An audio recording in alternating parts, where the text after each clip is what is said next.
Welcome, everyone, to this week's edition of Op Watch as CF Montreal prepares themselves to play the most important match of their season versus Forge FC for the second leg of the Canadian Championship quarterfinals on Wednesday night at Stade Saputo. This week, we are joined by Thomas Hewitt, contributor to the Canadian Soccer Daily and Waking the Red, to give us a preview. Tom, thank you so much for joining us. How are you doing today? Of course, I'm doing great. It's great to be back on the show talking. It's been a few weeks in between, maybe a bit Yeah. too many weeks in between legs for a Weeks, big, big Canadian months. Championship. Months, you're right. Too many months between two legs. We gotta figure out a better way to do this. But It's otherwise, I'm doing silly. great. God. Great to be back. But yeah, a lot can change, right? And that's essentially we'll delve right into it, right? Last time we spoke was May, as you mentioned. Things were Mm. very different for both teams.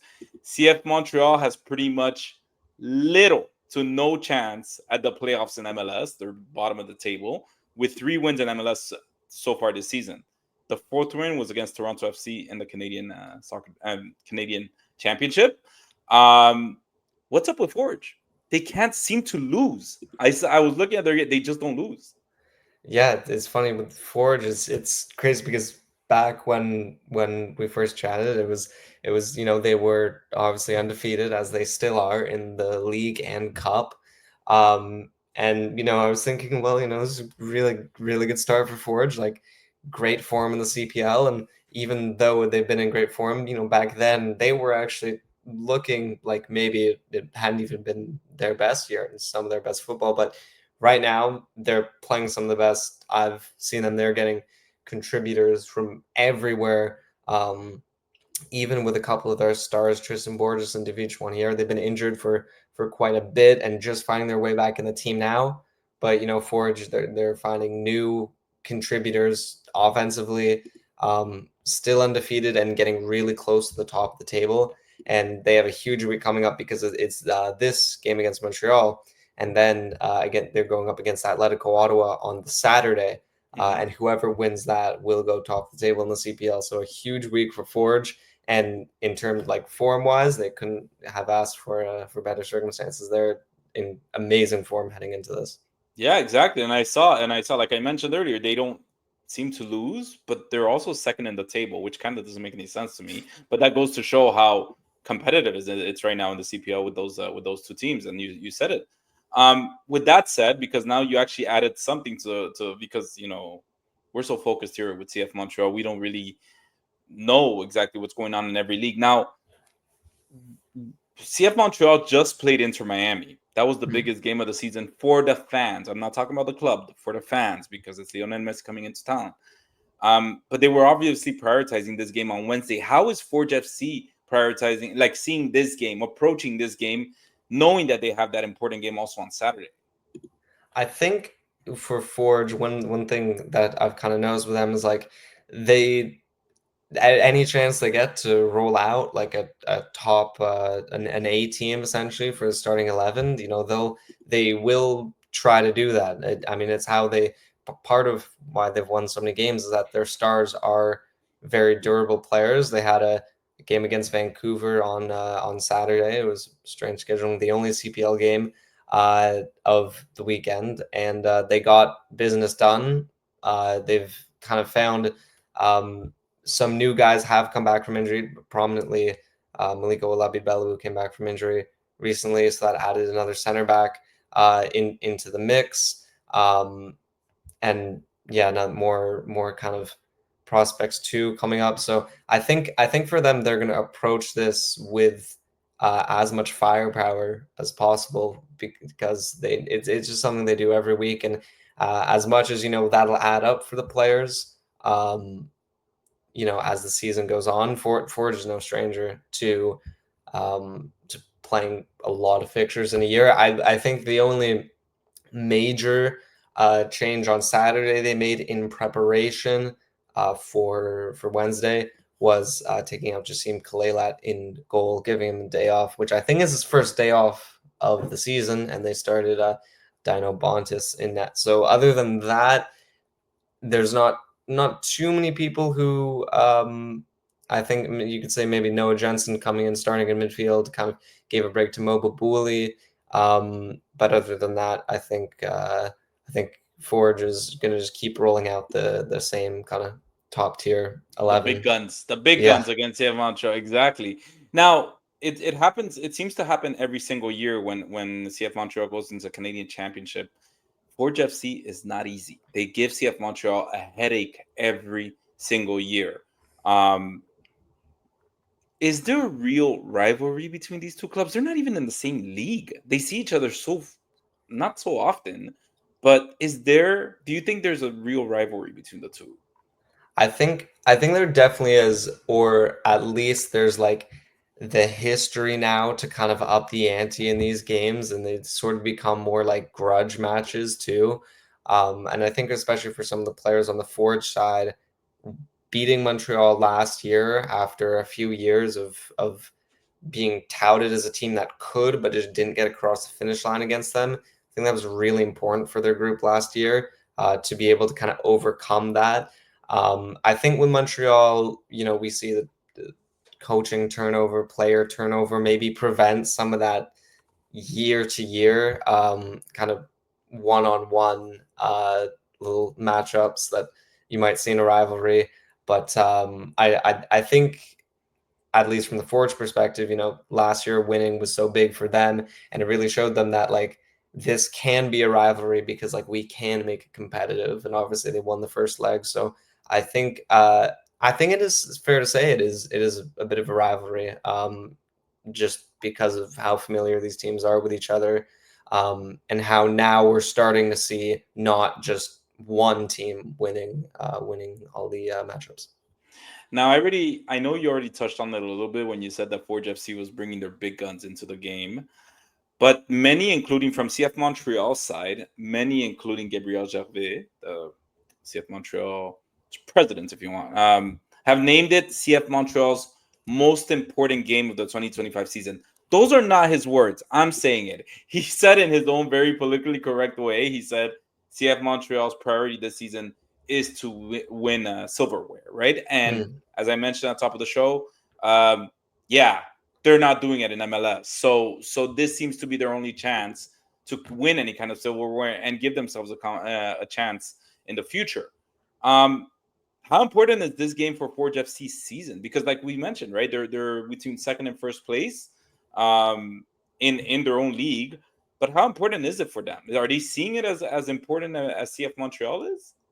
I think for Forge, kind of like the big kind of spot that's left in their trophy cases for the Canadian Championship. I mean, they've won the CPL regular season, they won the CPL playoff trophy when it was a shield and as a cup, so they're very familiar with the in the CPL. I mean, obviously Bobby Sparandiotis will want to win, as much as he possibly can.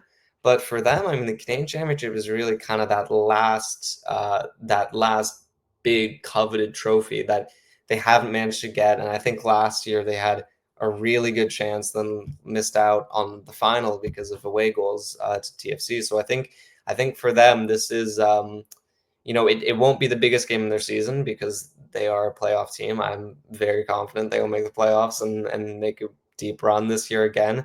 But I think it is really important to them that sooner or later they do really make a push at the Canadian Championship. And I think this year, having Montreal and Toronto go against each other in the first round, there's a real defined path now for them to make the final, because the other semifinal on the east side is York and Atletico Ottawa. So big opportunity for Forge, and I think they know that if they win this one, they're going to get closer than ever to lifting that trophy than ever before. Yeah, and without wanting to, like you mentioned a little bit about the history, right? So between them, there's also some good history and bad history between the two, right? CF Montreal has loaned out players to Forge FC for Mhm. development. Hasn't always worked out, right? Hasn't always worked out that they do well with those teams. Bobby Smiriotis, I always mess up his name, and I apologize if I do. We'll call him Bobby, Coach Bobby. He famously, rumor has it, was passed on as a coach for CF Montreal when it Mm. was the opening, right? Which you can almost see it when he plays CF Montreal, that he's out for blood, he's out for revenge. He wants to make his. Is this something that you would see mostly in this game, I guess, against say an MLS team, or would you see, is this like a theme during the season with every team he faces? His because obviously the players reflect on the coach's personality. It's just a well-known thing. Do you see that throughout the season? I wouldn't say I see it any more against Montreal than any other team. I think he approaches games kind of more or less the same, and I think he kind of demands that excellence from his players, kind of no matter the game. Um, I mean, they're still undefeated, but in press conferences, you hear even after a win, you hear him kind of nitpicking about the little things that they should be doing right, should be doing Yeah, better. Um, and I think against I think he's quite committed to Forge, and to be honest, I don't think he's really kind of doing anything different because it could constitute revenge, or could help his CV to say, he beat CF yeah. Montreal. I think It's a I personal thing, I think, for him. It's very personal, like a personal trophy. maybe, yeah, maybe. I Yeah. mean, subconscious. He'd never say it. He No, would of never course not. say it. Maybe it is. I mean, we'll have to see if he is even more jubilant after on That's Wednesday it. if they get the job I'm done. sorry. Yeah, exactly. And we'll talk we'll get right into it. We'll talk about the game. We have your predicted lineup, and I'm sorry if I botch any of the names here. At the top, we have right Ampona on right winger, Masunda. You said this was a 4-3-3. 4-3-3. I'm sorry. So yes, on the left winger we have Masunda. On the right we have Ampona. On the top we have right. We have Becker on the middle as a 10, right? And then we have Mm, Hoja Hojapur, yep. Anchiniori Johnson on the mid, and Rama on the right back, Patton on the left back, and Nimic and Owolabi Balewu on the center backs, as well as Kolelat. Kolelat. Kolelat. All right, Andy, you got it. So, what can you tell us about based on this lineup? Again, things can change from tonight to tomorrow. A lot of, and even on Wednesday for the lineup. Um, what kind of playing style can CF Montreal maybe expect from Forge FC on Wednesday night with this lineup? Well, they can expect, I think, the key areas up will be very difficult for them. It's gonna be really hard to get through the midfield. Hojabrapur and Ashini Johnson are two amazing double pivots, and that they've got great defensive skill, great distributors too. So Forge kind of they can really attack from anywhere, and that's what makes them like particularly dangerous, I think. And having Becker as well in that midfield as the 10 to get it wide to Masunda or Mpoma, who are both great chance creators, both have some great pace. Masunda, very young player, is kind of in the midst of a breakout right now, kind of similar to Kwesi Poku last year, who Montreal fans will remember scored a pretty decisive goal in that second leg against them. So Masunda would watch out for him. And I think coming out of the back too, you got Ben Payton. He's got a good foot for crosses, and I think Rama very tenacious. So I think Montreal can expect kind of attacks from all channels of the pitch, but particularly kind of created in those central spaces, especially if Becker gets a little bit of space, or Hojabrapur as well can turn around a play in an instant. So they really have to be wary of his passes, his distribution, because he's very clinical with it. And Brian Wright, I would say, I think he's in form right now. He recently, a couple of weeks ago, scored a hat trick in the first half of a game alone. So I think Forge Oh, is pretty primed for a good offensive result. I think they will probably be dependent on kind of peppering Johnson Sierra with chances quick, and it can come from anywhere too. So yeah. that's what I think Montreal fans can expect. And I know you mentioned it a little bit, right? Well, a little bit. You kind of hit on every position there, but what would you say are some of Forge's FC strengths that CF Montreal must really be aware of? I do think that midfield three is really dangerous. I think Becker's, I mean, he's continuing to age like fine wine. I think he's still one of the best players in the CPL. He'll rack up the assists again. He was actually, I think he was first in the assists last year in the CPL, and I think he'll probably get close to that ranking again. Um, I think, with Ashinio Johnson, so he's usually a center back, but Owolabi Bellabou coming back into the fold has been able to return Ashinio Johnson to his natural position of defensive midfield. So I think, there's a lot of talent in there, and a lot of great ball movement, great capabilities to get a lot of chances, and also just hold on to the possession too, really kind of stifle Montreal, make sure that Forge is winning the ball back as soon as possible. I do think that midfield three is probably the most well-oiled part of the Forge machine, and it's proved to be really crucial, especially in the last few weeks, keeping Forge undefeated. That's tough to hear because right now CF Montreal's midfield is kind of uncertain. Samuel Piet has been, he hasn't been injured. He's kind of been sick with a cold that's kind of been impacting playing 90 minutes. Nathan Saliba sounds like a bad news, but it's actually really good news. He got sent to Europe, right? But he was never replaced. Victor Lotori just played 90 minutes against Inter Miami a few days ago. So it's gonna be a challenge. But just like every team in the world, Forge FC also has weaknesses, right? So what are maybe some of their weaknesses that CF Montreal could look to exploit? Well, first of all, I just want to touch on Laturi real quick too. He's a former Cavalry player. He knows some of these guys pretty well because he's played against them before. So I wouldn't rule him out from a big performance. But I think for Forge, the big weakness still is at striker. I think Brian Wright, he had that big hat trick against Valor. It's not the first time that strikers had a big performance against Valor this year. So I think for Wright, he does really go in and out of these little spurts where he's like really good for like 2-3 games, and then he comes back to earth for like 5 to 7. And I feel like we're in the midst of that 5 to 7 right now. And he did score against Montreal in the first leg. It was a pretty impressive goal. But he's still the problem is for Forge is that it's going to buy Montreal time. That's just the fact that Wright's kind of inefficiency to turn chances into goals and to convert these chances will lend Montreal enough time that they can probably get a few counterattacks here and there, get some even like more prolonged build-up, and really have a shot at it. I would say Ampoma too. Again, great. He's got some great footwork, and he can be a real thorn in the side for any defender.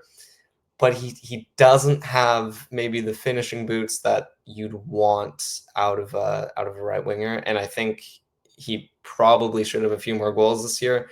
As a regular Forge watcher, I think you could definitely say that he could have a few more tallies in that category. But he can pop up with a goal here or there. So out of what the kind of limited weaknesses they do have, I do think that finishing in the final third is something that Montreal can definitely exploit. Yeah, I like the fact that you said limited weaknesses, and it's almost like I asked you for weaknesses and there's still strengths. So this is going to be a super tough game for CF Montreal. So who is the player to watch Wednesday night? Who is the player you're keeping your eye on to see how they're going to do against an MLS team?